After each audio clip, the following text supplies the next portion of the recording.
आज का हमारा टॉपिक क्या होने वाला है? लघुत्तम समापवर्तक। आज का हमारा टॉपिक होगा लघुत्तम समापवर्तक। बहुत बढ़िया से और लास्ट तक वीडियो देखिएगा। मैं लघुत्तम समापवर्तक इस तरीके से समझा दूंगा, कभी आप उसे नहीं भूलेंगे और जो भी प्रश्न आपके सामने आएगा लघुत्तम समापवर्तक से संबंधित यानी LCM से संबंधित, वो आप आसानी से कर पाएंगे। चलिए शुरुआत करते हैं यहाँ से। यहाँ पर हम लिख लेंगे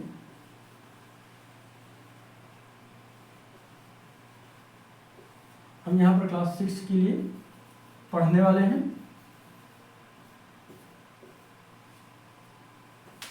हम क्या पढ़ने वाले हैं? लासा को पढ़ने वाले हैं। ठीक है, लासा का पूरा नाम क्या है?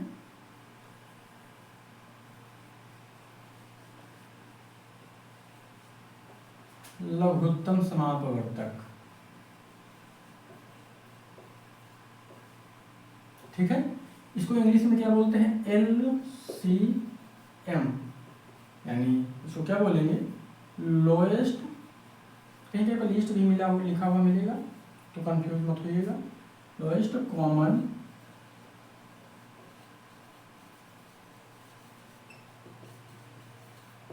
मल्टीपल। ठीक है, ये चीजें आप याद रखिएगा। अब यहाँ पर हम देखते हैं लघुत्तम समापवर्तक की अगर आपसे कोई परिभाषा पूछी जाए तब उसे आप क्या बताएंगे? तो इसको समझ लीजिए।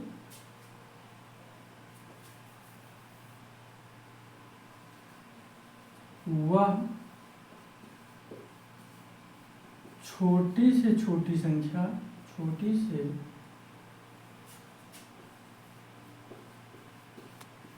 छोटी संख्या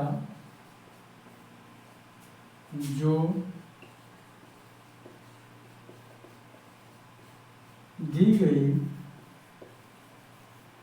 सभी संख्याओं से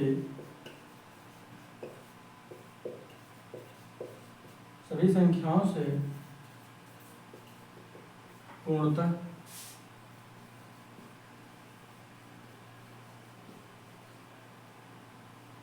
विभाजित हो जाए। ठीक है, चलिए हम यहाँ पर निकाल के चेक कर लेते हैं। यहाँ पर हम दोनों विधियों की बात करेंगे। ठीक है, इसलिए ये लाइन खींच देते हैं। यहाँ पर लिख सकते हैं, देखिए, वह छोटी से छोटी संख्या जो दी गई सभी संख्याओं से पूर्णतः विभाजित हो जाए। यहाँ पर आगे और भी लिख सकते हैं, लासा कहलाती है। लासा या लघुत्तम समापवर्तक कहलाती है।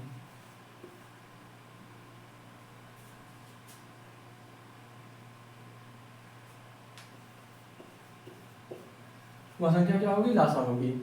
ध्यान से समझिएगा, यहाँ पर अगर हम लिख लें 5, ये 5, 15, 5, 10 और 15 लिख लीजिए। 5, 10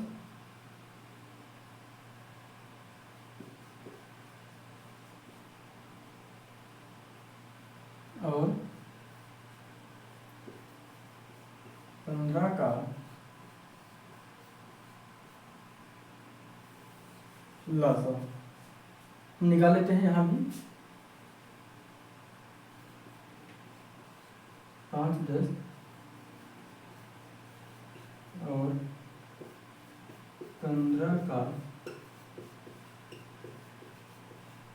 लासा। देखिए, दोनों विधियों से यहाँ आपको समझा देंगे। एक ही क्वेश्चन लिखा हमने, इधर भी और इधर भी।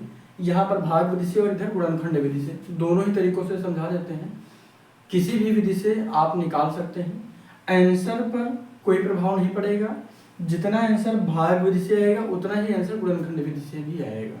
यानी गुणनखंड विधि से आप करिए या भाग विधि से करिए, आंसर एक ही रहेगा, आंसर में परिवर्तन नहीं होगा। चलिए देखते हैं। यहाँ पे हम इसको क्या करते हैं? गुणनखंड विधि से निकालते हैं। यहाँ पे गुणनखंड विधि से निकालते हैं, गुणनखंड से निकालते हैं इसको।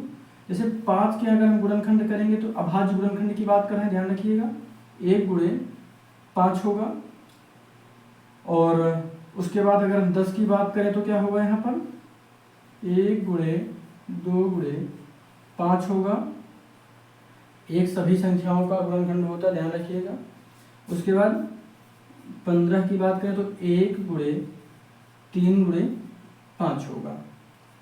लघुत्तम समापवर्तक में एक काम किया जाता है, पहले जो कॉमन होता है उसको लिखते हैं, उसके बाद जो चीज़ें बचती हैं सबको लिख लिया जाता है।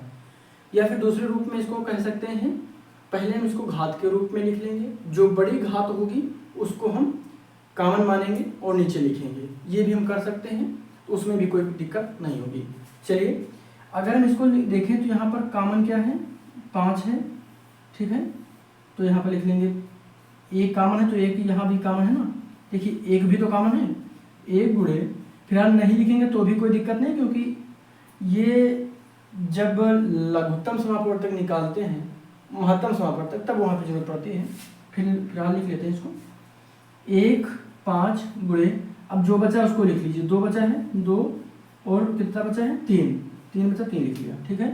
5 दूनी 10, देखिए 5 एकम 5, 5 दूनी 10, 5 3 10 3 30, तो यहाँ पर देखिए 5 एकम 5, 5 दूनी 10, 10 3 30, तो यहाँ पर हमारा कितना आ जाएगा, 30 आ गया है LCM, कितना आ जाएगा, 30 आ जाएगा LCM। कोई दिक्कत तो नहीं समझ में? फिर से यहाँ पर एक बार देख लीजिए, पहले जो कॉमन है तीनों में उसको लिख लिए, उसके बाद जो बच रहा है उसको सबको लिख लीजिए, कोई छोड़ना नहीं है। लघुत्तम अगर इसी संख्या का हमको मासा निकालना होता तब केवल 5 आ जाता, क्योंकि बाकी जिसका जोड़ा नहीं बन रहा है, जिसका पेयर नहीं बन रहा है, उसको छोड़ देते हैं उसमें, तो इसमें छोड़ना नहीं है। तो कितना आ गया, 30 आ गया है लासा। अब यहाँ पर निकाल लीजिए भाग विधि से, 5 10 और 15। यहाँ पर पहले हम क्या करेंगे, 2 से काटेंगे, किसी भी संख्या को 1 से विभाजित नहीं किया जाता क्योंकि वही संख्या प्राप्त होगी इसलिए। तो यहाँ पर हम क्या करेंगे, 2 से काटेंगे तो जो नहीं कटेगा उसको वैसे ही लिख दीजिए, उसके बाद 10 कटेगा तो कितना बचेगा, 5 और ये रहेगा हमारा 15, ठीक। अब क्या करेंगे, 5 से काटेंगे नहीं, 3 से भी कट जाएगा, 15 है, 3 से कट जाएगा, तो 5 यहाँ पे 5 और ये 5, ध्यान रखिएगा। अब ये किससे कट जाएगा, 5 से, तो ये सभी जगह 1 हो जाएगा। ये प्रक्रिया तब तक करनी जब तक यहाँ पर 1 ना आ जाए। अब इन सभी संख्याओं का मल्टीप्लाई कर दीजिए, 2 गुणे 3 गुणे 5, 2 3 6 और 6 पंचे 30, हमारा कितना आ गया, LCM, लोएस्ट कॉमन मल्टीपल। देखिए यहाँ भी 30 आया था, यहाँ भी 30 आ गया, ठीक है। चाहे ये वाला फैक्टर भाग विधि से लासा निकालना ज़्यादा आसान माना जाता है, इसमें कन्फ्यूजन हो जाता है थोड़ा सा बच्चों को, लेकिन इसमें कन्फ्यूजन आपको नहीं होगा, क्योंकि जो चीज़ें हम समझा रहे हैं इसको समझ लेंगे, फिर दिक्कत तो होगी ही नहीं, ठीक है। तो उम्मीद करता हूँ चीज़ें समझ में आ गई होंगी। लघुत्तम समापवर्तक और महत्तम समापवर्तक हम कल महत्तम समापवर्तक पढ़ेंगे, और लघुत्तम समापवर्तक और महत्तम समापवर्तक के बाद जो तीसरा वीडियो मिलेगा आपको, तीसरी जो क्लास मिलेगी, उसमें हम दोनों के क्वेश्चंस को शामिल करेंगे और 10 क्वेश्चंस लगभग करेंगे। वो वीडियो थोड़ा सा लंबा होगा, करीब आधे घंटे का वीडियो होगा, लेकिन यकीन करिए जितने भी प्रश्न उसमें हम शामिल करेंगे सारे प्रश्न लगभग कवर हो जाएंगे। कोई भी आपकी बुक में ऐसा कोई प्रश्न नहीं होगा जो उसमें ना मिले, इसलिए वो क्लास आप जरूर देखिएगा, ठीक है। चैनल पर नहीं तो सब्सक्राइब जरूर करिएगा और ज़्यादा से ज़्यादा शेयर करिएगा, अपने सभी दोस्तों के साथ शेयर करिएगा, सभी से बता दीजिएगा कि चंद्रा स्टडी पॉइंट पर आइए और गणित की बेहतर तैयारी करिए। गणित विषय में कोई भी दिक्कत आपको नहीं होगी, ठीक है। कोई भी समस्या समझ में आती है, कुछ भी नहीं समझ में आना तो जाइए कमेंट बॉक्स में लिख दीजिएगा, हम उसको दोबारा समझा देंगे, उसमें कोई भी दिक्कत नहीं है, ठीक है। मिलते हैं कल अगले टॉपिक के साथ, सब्सक्राइब जरूर करिएगा। धन्यवाद।